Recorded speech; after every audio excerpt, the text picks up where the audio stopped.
Bismillahi, bonjour tout le monde, soyez les bienvenus. Nous avons commencé dans la dernière séance la respiration dans les différents milieux. Et nous avons commencé par la respiration chez l'homme.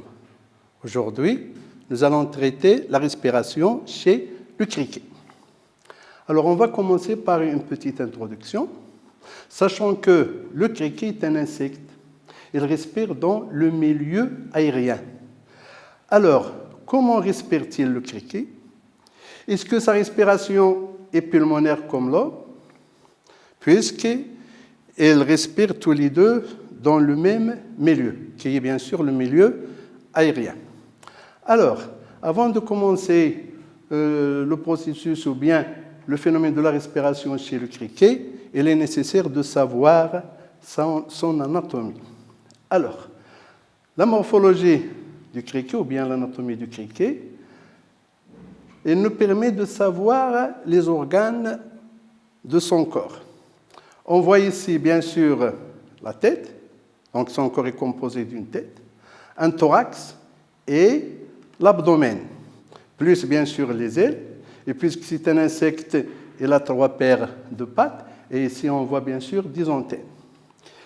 Alors, son abdomen est formé de plusieurs anneaux. Alors, ce sont les anneaux, et chaque anneau porte un orifice appelé les stigmates. Voilà, alors, c'est les organes du corps du criquet. Si bien sûr, ce sont ces photos. Et on va passer maintenant à sa respiration. Voilà. Alors, pour déterminer comment se font les mouvements respiratoires chez le criquet, on a besoin d'observer bien sûr un criquet vivant. Nous observons un criquet vivant. Alors, regardez son abdomen, il se dilate et il se contracte. Donc, ce sont des mouvements respiratoires. Et vous observez sûrement les trous, bien les orifices respiratoires qui sont les stigmates. C'est par ces stigmates que l'air entre et sort. Et vous voyez la face inférieure de l'abdomen qui se dilate et se contracte. Donc, ce sont les mouvements respiratoires. Et vous observez sûrement le stigmate.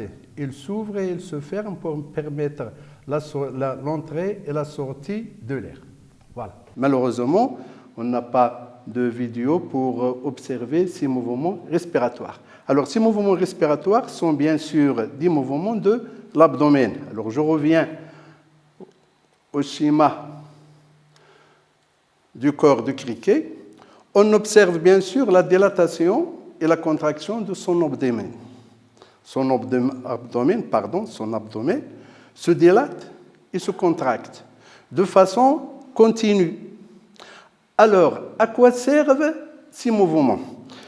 Pour déterminer le rôle de ces mouvements, nous avons ici un schéma qui est bien sûr les coupes transversales dans l'abdomen du criquet. Alors, ce schéma, c'est la coupe de l'abdomen. Comme ça, bien sûr, on a coupé l'abdomen transversalement et on voit sa coupe transversale. Cette coupe transversale est faite pendant la dilatation de l'abdomen du criquet. On voit bien sûr que le volume de l'abdomen du criquet augmente. Et dans l'autre partie ici, on voit la contraction de l'abdomen du schéma. Alors vous observez ici et vous voyez que son abdomen est contracté.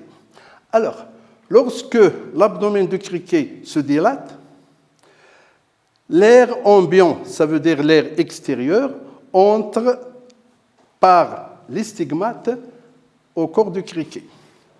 Et bien sûr, c'est ce qu'on appelle l'inspiration. Et pendant la décontraction, ça veut dire la contraction de l'abdomen, l'air sort du corps par les stigmates toujours. Donc, les stigmates que nous avons vus, bien sûr, ce sont des orifices respiratoires. Ils permettent l'entrée et la sortie de l'air. Alors, l'air qui entre, c'est l'air, bien sûr, extérieur. Et nous avons déjà vu qu'il contient, ou bien qu'il est riche en dioxygène. Alors nous avons vu dans la dernière séance que la bougie reste allumée dans notre air, l'air qui nous entoure. Alors, et la bougie, pour s'allumer, elle consomme de l'oxygène. Donc l'air extérieur est riche en oxygène. Et est-ce que l'air qui sort pendant la contraction de l'abdomen, est-ce qu'il contient lui aussi de l'oxygène ou bien il contient de gaz carbonique? Alors pour ceci, il est nécessaire de faire une expérience. Alors regardons cette expérience. On a bien sûr un criquet à l'intérieur d'un flacon. Et dans le flacon, nous avons ici de l'eau de chaux limpide avec une grille pour que le criquet ne tombe pas dans l'eau de chaux. L'eau de chaux, bien sûr, est limpide. Et le reste ici, il n'est pas vide. Il est rempli par l'air extérieur, ça veut dire l'air qui nous entoure. Et nous avons déjà dit que cet air est riche en dioxygène. Après un certain temps, on voit que l'eau de chaux se trouble. Et lorsque l'eau de chaux se trouble, ça veut dire que c'est l'apparition de dioxyde de carbone, ça veut dire l'apparition de gaz carbonique. D'où vient ce gaz carbonique? Il est rejeté bien sûr par le criquet. Donc, l'interprétation de ces expériences, au début de l'expérience, le flacon contient de l'air riche en oxygène et de l'eau de chaux limpide, bien sûr. À la fin de l'expérience, ça veut dire après un certain temps, on voit que l'eau de chaux se trouble, donc il y a apparition de CO2, de gaz carbonique ou bien de dioxyde de carbone. Il est rejeté bien sûr par le criquet. Alors qu'est-ce qu'on peut conclure ici? On peut conclure qu'il y a des échanges gazeux respiratoires à l'intérieur du corps du criquet. Alors je lis la conclusion. Le criquet consomme le dioxygène et rejette le CO2, et rejette le dioxyde de carbone. Donc il y a des échanges gazeux respiratoires dans le corps du criquet. Ça veut dire qu'il prélève de l'oxygène, de l'air, et rejette, ça veut dire qu'il rejette dans l'air extérieur le CO2. Et après ça, on a vu bien sûr qu'il y a des échanges gazorespiratoires chez le criquet. Et la question qu'on se pose, quels sont les organes responsables de ces échanges respiratoires? Alors, pour déterminer les organes responsables de la respiration, ou bien des échanges gazorespiratoires chez le criquet, on est obligé de faire une dissection de son abdomen. Alors, on voit ici la dissection de l'abdomen. Ici, nous avons des stigmates, ça veut dire des orifices respiratoires. Alors, j'ai dit que les stigmates sont liés à des trachées. Et les trachées sont ramifiées en petites trachéoles. Et ces trachéoles, bien sûr, deviennent de plus en plus fines. Les plus fines sont, bien sûr, liées aux organes, aux cellules des organes, et leur transportent de l'air. Alors, les stigmates se prolongent par des trachées qui se ramifient en trachéoles de plus en plus fines, qui sont en contact avec des cellules de tous les organes, comme j'ai dit. L'air donc arrive à tous les organes par le réseau des trachées et des trachéoles. Et les échanges gazeux se font directement entre l'air et les organes. Pourquoi? Parce que l'air arrive à toutes les cellules des organes par ce réseau de trachées et de trachéoles. Alors, la respiration chez le criquet, ça s'appelle une respiration trachéenne. Pourquoi on l'appelle une respiration trachéenne? Parce que les échanges gazeux respiratoires se font directement entre les organes et l'air qui est diffusé, qui est transporté, qui est véhiculé à tous les organes par le réseau de trachées et de trachéoles. Voilà, alors, le schéma qui illustre ce phénomène. Nous avons ici une partie du corps du criquet. Ici, bien sûr, c'est la carapace, formée ou bien la cuticule. Il contient de la kétine, il est un peu rigide.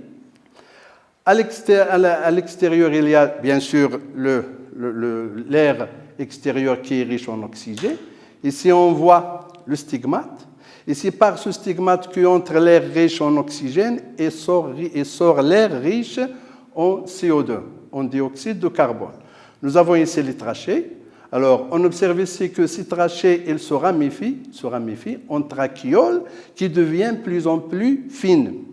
Les trachéoles les plus fines sont en contact avec les organes. On voit ici un muscle, et le muscle, bien sûr, c'est un organe, il est formé de cellules. Donc, l'air arrive par ce réseau de trachées et de trachéoles, bien sûr, il arrive par ce trachée à toutes les cellules.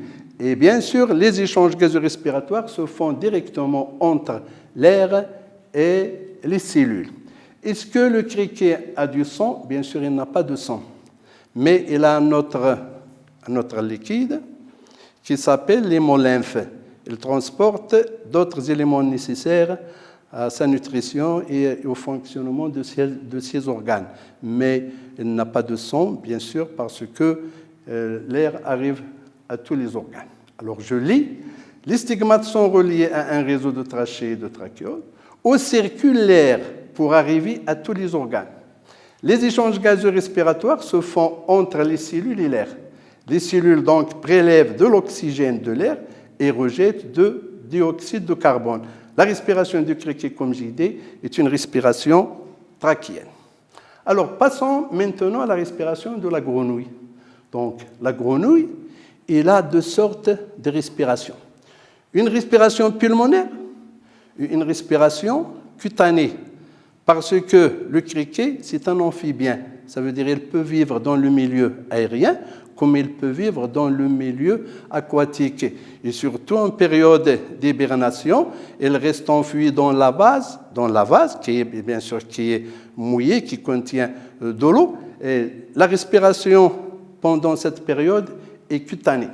Alors, la respiration pulmonaire, les échanges gazeux respiratoires se font bien sûr entre l'air et le sang. Et les mouvements respiratoires, ils sont assurés par les mouvements du plancher. La grenouille n'a pas de cage thoracique, elle n'a pas de côte. Donc, comment se font les mouvements respiratoires? Ils se font avec les mouvements du plancher buccal. Alors, ce plancher buccal-là, il se gonfle, il se dégonfle pour bien sûr faire entrer l'air par les narines aux poumons. Et bien sûr, il sort des poumons, bien sûr, par les narines.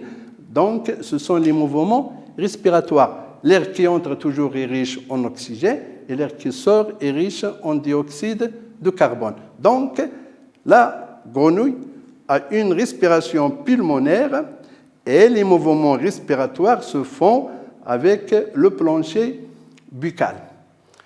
Voilà, la respiration cutanée. Les échanges gazeux respiratoires s'effectuent au niveau de la peau. La peau de la grenouille, elle est très fine et elle est très vascularisée. Ça veut dire qu'elle est richement vascularisée, ça veut dire qu'elle contient beaucoup de vaisseaux sanguins. Il y a des capillaires, il y a toutes sortes de vaisseaux sanguins. Et bien sûr, puisqu'elle est fine, elle est imperméable, et les échanges gazeux se font au niveau de la peau, entre l'eau, surtout entre l'eau et le sang. Donc, en ce qui concerne la respiration cutanée, la grenouille prélève de l'oxygène de l'eau. Elle peut l'utiliser aussi dans l'air parce que sa peau reste toujours humide. Donc, les échanges respiratoires se font surtout dans le milieu aquatique. Alors, je lis. La respiration cutanée, chez la grenouille, les échanges gazeux respiratoires s'effectuent au niveau de la peau. La peau de la grenouille est très fine, toujours humide, et elle est riche en vaisseaux sanguins, ce qui facilite les échanges gazeux respiratoires, surtout dans le milieu aquatique entre l'eau et le sang. Alors, la grenouille, c'est un amphibien parce qu'il peut vivre dans le milieu aérien comme il peut vivre dans le milieu aquatique.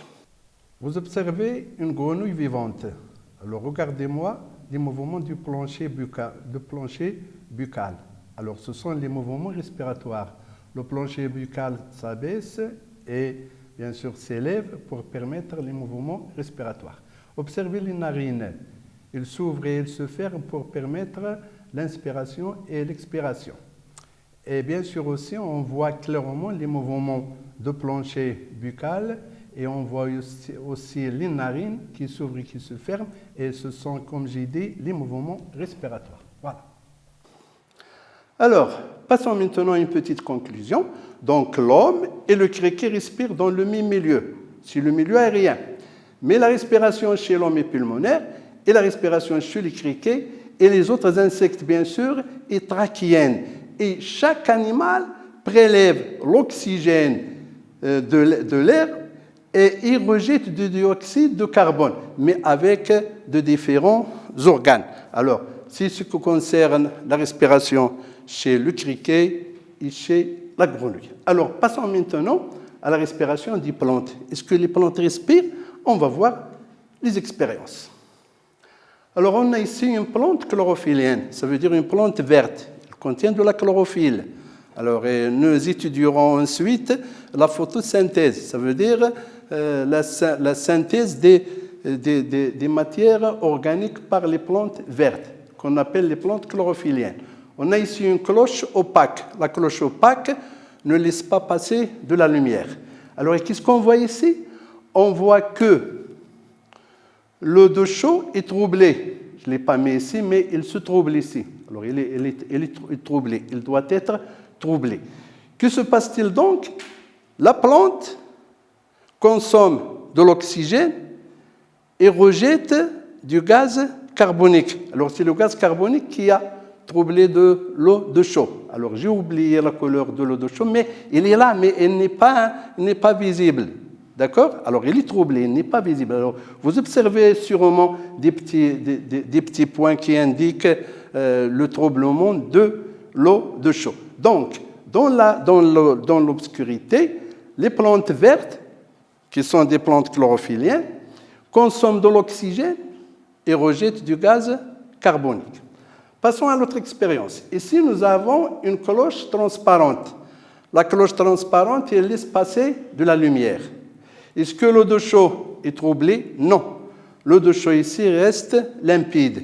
Alors, dans ce cas, est-ce que la plante ne respire pas? Elle respire, mais elle réalise aussi la photosynthèse pour synthétiser ces matières organiques. Pour synthétiser ces matières organiques, ça veut dire pour la photosynthèse, la plante verte consomme une grande quantité de dioxyde de carbone, ça veut dire de gaz carbonique, le contraire de la respiration. Et elle rejette une grande quantité d'oxygène, de l'oxygène. Est-ce qu'elle respire? Et c'est à la lumière? Oui, elle respire. Mais pourquoi l'eau de chaud n'est pas troublée? Parce que la photosynthèse masque la respiration.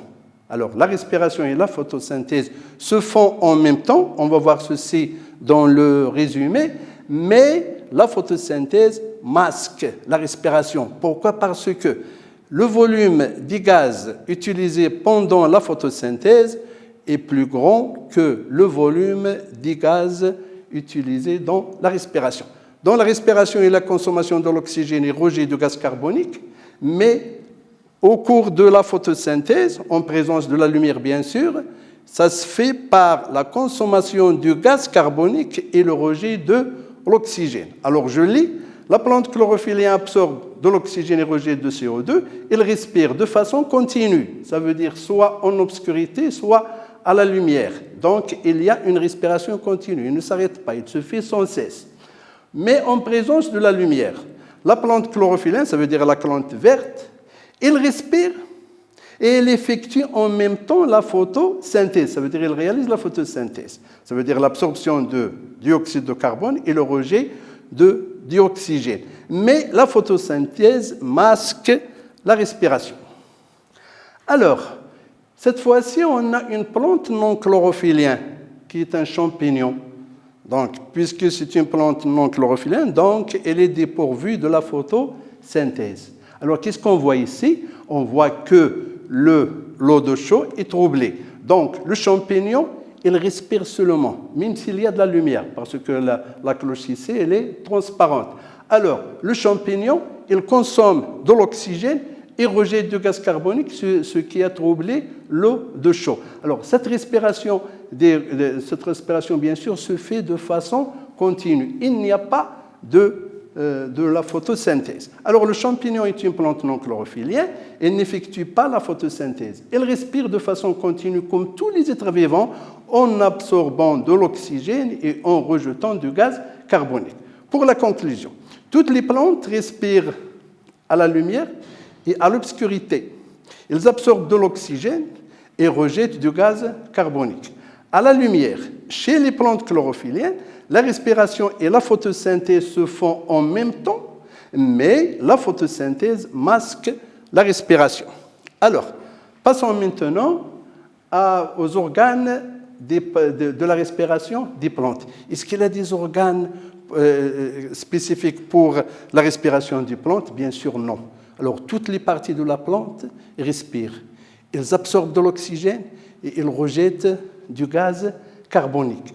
Mais, au niveau des feuilles surtout, on observe ici des stomates, ça veut dire des orifices, et ce sont des orifices où entre l'oxygène, l'air riche en oxygène, et au sort l'air riche en gaz carbonique.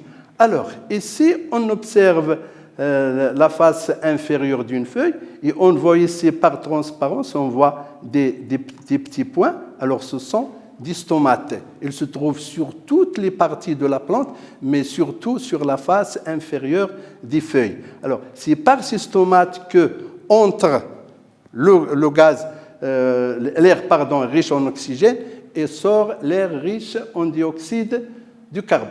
Alors, toutes, j'ai oublié toutes les parties de la plante respirent. La tige, les feuilles, les fleurs, les fruits, les racines, le tout consomme l'oxygène et rejette le gaz carbonique. Les échanges gazeux s'effectuent à travers des orifices qu'on a appelés des stomates. Alors, les stomates, ils permettent l'absorption de l'oxygène et le rejet de gaz carbonique et aussi la vapeur de l'eau en ce qui concerne, bien sûr, la transpiration. Donc, les échanges gazeux respiratoires, ils s'effectuent à travers ces orifices qu'on appelle les stomates. Alors, en ce qui concerne les plantes aquatiques, elles aussi, elles respirent. Et les échanges gazeux respiratoires, ils se font entre l'eau et tous les organes de la plante à travers une membrane mince qu'on appelle la cuticule. Alors, cette membrane mince, elle permet le passage de l'oxygène de l'eau vers la plante et le passage de CO2 de la plante vers l'eau. Alors, merci de votre attention. Je crois que ma séance est terminée. Attendez-moi la prochaine fois pour le reste de la respiration. Et la prochaine fois, bien sûr, on va étudier la respiration dans le milieu aquatique. À bientôt.